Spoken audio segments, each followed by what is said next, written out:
Dentro del ciclo de filosofía oriental para occidentales, en esta ocasión voy a hablar de Japón, que es un país donde conviven en armonía las tradiciones milenarias con la modernidad de la inteligencia artificial, que a veces nos podría parecer sacada de una película de ciencia ficción. En Japón podemos asistir a una tradicional ceremonia del té o interactuar con modernos robots. O podemos pasear por calles llenas de luces de neón entre antiquísimos templos.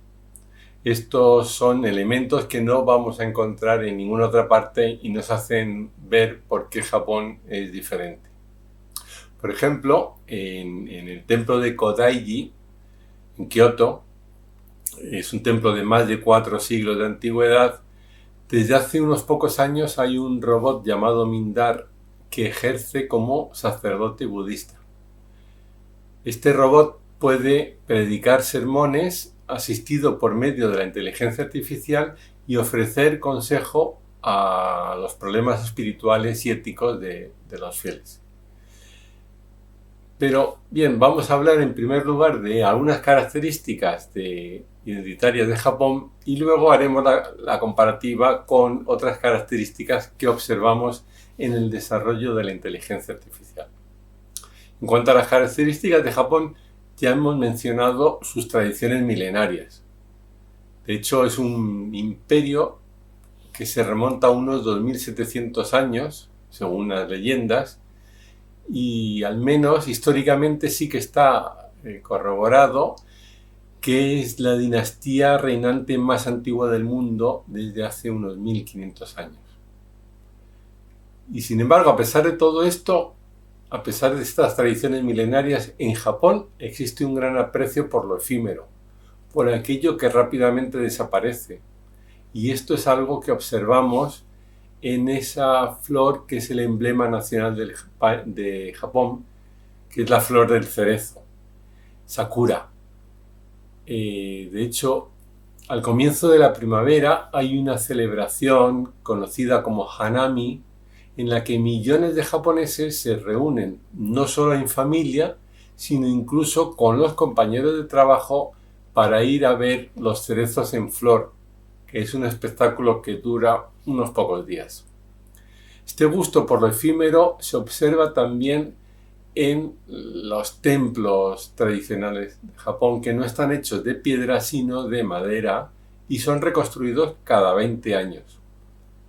Por ejemplo, el santuario de Ise, que es el más sagrado de la tradición Shinto, de la religión tradicional japonesa, se reconstruye completamente cada 20 años siguiendo esta creencia tradicional de que la naturaleza muere y renace tras este periodo.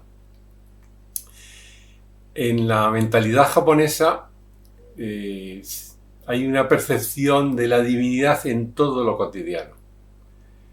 Esto es debido a la religión Shinto, que reconoce la existencia de espíritus divinos o kami que están no solo en los animales, sino en cualquier objeto o incluso en lugares especiales.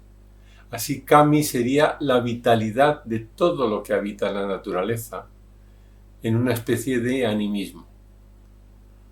Otra característica japonesa muy reconocida es su gusto por la estética y la cortesía. Una estética basada en la simplicidad y la elegancia, que es conocida en japonés con los términos wabi-sabi. Esto lo vemos reflejado no solamente en las formas, el saludo reverencial, sino también en el aspecto ceremonial de todo lo cotidiano dotado de una cierta austeridad o pureza o tranquilidad. Por ejemplo, la ceremonia del té o chanoyu es el más claro ejemplo de una ceremonia sencilla y austera al mismo tiempo. En cuanto a la cortesía que hemos mencionado, se refleja incluso en el lenguaje, donde tienen 3 sistemas honoríficos conocidos como keigo, que van desde la forma amable a la más honorífica y humilde. Normalmente un japonés cuando se presenta ante un desconocido o alguien de rango superior, se va a mostrar extremadamente humilde con todo lo relativo a sí mismo y a los suyos. Otro rasgo de la sociedad japonesa que nos llama la atención desde el punto de vista occidental es la preeminencia del grupo frente al individuo. En Japón hay un fuerte sentido de pertenencia al grupo. Esto es conocido en japonés con el término de Shudan Ishiki. En la sociedad japonesa predomina la armonía del grupo y el espíritu de cooperación frente al individualismo. Y otro concepto también relacionado con esto, para entender a la sociedad japonesa, es giri, que lo podríamos traducir como la obligación moral de cumplir el propio deber ante la sociedad o al clan al que se pertenece. Y esto está entroncado con el espíritu del samurái. La moral del samurái se conoce como bushido y viene acompañada de un elevado sentido del honor personal, que está relacionado con esta obligación moral de la que hemos hablado y que podría llevar incluso al seppuku o suicidio ritual por honor. En Japón es también muy importante la cultura del esfuerzo o gambari, que es trabajar duro para dar lo mejor de uno mismo. Hay una expresión muy típica en japonés, que es ganbatte, que se utiliza para dar ánimos y también incluso para empezar cualquier acción nueva. Además, en Japón se da una gran importancia a la educación. La educación es igual en todo el país, las leyes educativas no cambian, el 90% de los centros de secundaria son públicos y gratuitos, y además de las asignaturas normales del currículum, hay asignaturas de formación en valores, donde se aprecia el esfuerzo de los estudiantes por su aprendizaje. En la educación se prima la resolución de problemas prácticos y además se considera que la educación no es solamente labor de las escuelas, sino también de las familias y de la sociedad. En los colegios, por cierto, los niños no solamente van a aprender las asignaturas, sino que también tienen sus responsabilidades y se encargan, por ejemplo, de mantener las aulas limpias y ordenadas. Los maestros son muy respetados. Es algo que quienes practicáis artes marciales reconoceréis, pues el sensei, el maestro, no solamente enseña, sino que es también un modelo a seguir. Por cierto, para ser maestro de escuela, para ser sensei, no es algo muy sencillo, sino que solamente son seleccionados los mejores. La forma de aprendizaje japonesa, la forma tradicional, es por medio de la imitación de modelos. Esto también lo conocerán los practicantes de artes marciales, que primero tienen que aprender y repetir estas formas que son conocidas en japonés como katas. Después de conocer las formas, las katas, es cuando ya se puede empezar a desarrollar un estilo propio. Y por último, al igual que en otras culturas de Oriente, en Japón, quizás por influencia del budismo zen, se asume que la mente es limitada y no lo puede explicar todo. Esto, por ejemplo, los practicantes de artes marciales sabrán que se pretende llegar a un estado mental de mushin, en el que hay una ausencia de pensamientos y de emociones para poder combatir. O también en la práctica zen se utilizan los llamados koan, que son problemas aparentemente ilógicos, absurdos desde el punto de vista mental, pero que sirven para reconocer esa limitación mental. Y a continuación vamos a hablar de algunas de las características de la inteligencia artificial y por qué pienso que pueden ser semejantes a algo de lo que ya hemos visto sobre Japón. A mí me gustaría en primer lugar no hablar de inteligencia artificial, porque es un término que podríamos llamarlo realmente como inteligencia desarrollada por el ser humano. Y así haríamos mención a ese sentido del honor personal del que hemos hablado anteriormente. Japón es el país con mayor cantidad de robots que, como sabéis, es uno de los pilares del desarrollo de la inteligencia artificial. Y en Japón los robots son considerados como una ayuda, no como una amenaza. En Occidente, quizás porque la palabra robot proviene del idioma checo y significa esclavo, hay unas connotaciones negativas en su concepción. Y quizás esto lo podríamos ver cuando hablamos de actuar de manera robotizada o estar robotizada, que implica una pérdida de la conciencia. Y además hay un temor a la rebelión de las máquinas o de los robots, como vemos en muchas películas de ciencia ficción.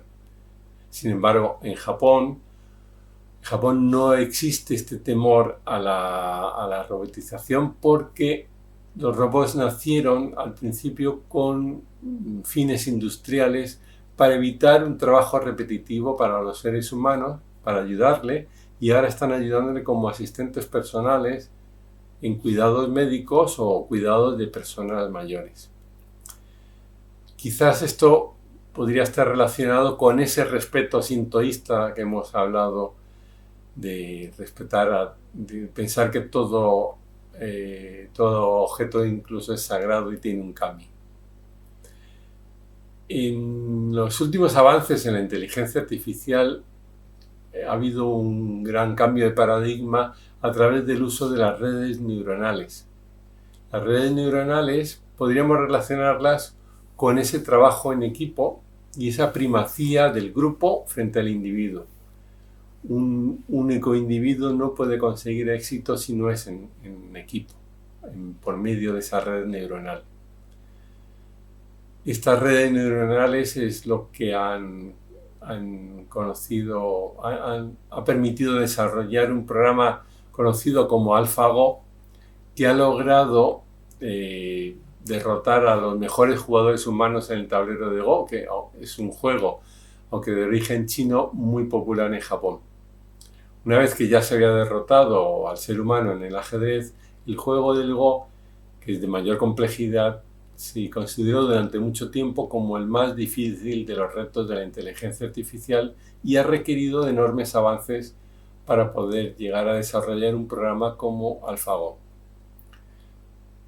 Estos avances de la inteligencia artificial no son algo estable, no son algo permanente, sino que tienen esa característica de lo efímero que hemos hablado anteriormente. No se pretende reunir todos los conocimientos en una inteligencia artificial, sino la forma de aprendizaje que pueda servir en cualquier ocasión. La inteligencia artificial aprende utiliza modelos, utiliza katas, como hemos mencionado anteriormente. Pero además, para avanzar es preciso tener un objetivo sencillo y cuantificable, que lo podemos relacionar con ese concepto de wabi-sabi, esa búsqueda de lo simple y concreto. Y como la realidad es efímera, es compleja y no podemos resolver todas las posibilidades, es por ello que la mejor estrategia es dotar a la inteligencia artificial de la capacidad de aprender. La mente humana, ya hemos dicho que no lo puede resolver todo, pero sí que puede aprender para desarrollar los conocimientos adecuados en cada momento. Por tanto, la educación, que hemos visto que era tan importante en Japón, es la clave también de la inteligencia artificial. Y la inteligencia artificial primero aprende de expertos, de los sensei, y de las formas o katas ya establecidas, y por medio de la imitación, al igual que hemos hablado en las artes marciales, va avanzando. Pero a continuación, y esto es algo relativamente reciente, la inteligencia artificial también aprende consigo mismo, por medio de la repetición y el estudio de los mejores resultados. Esto es el concepto de Gambari y de esfuerzo que hemos mencionado anteriormente. Podríamos seguir con otros paralelismos entre la forma de trabajo de la inteligencia artificial y las características de la sociedad japonesa, pero no quisiera extenderme ya mucho más y solamente os dejo estas pocas pinceladas como si fueran la escritura de un bello ideograma kanji.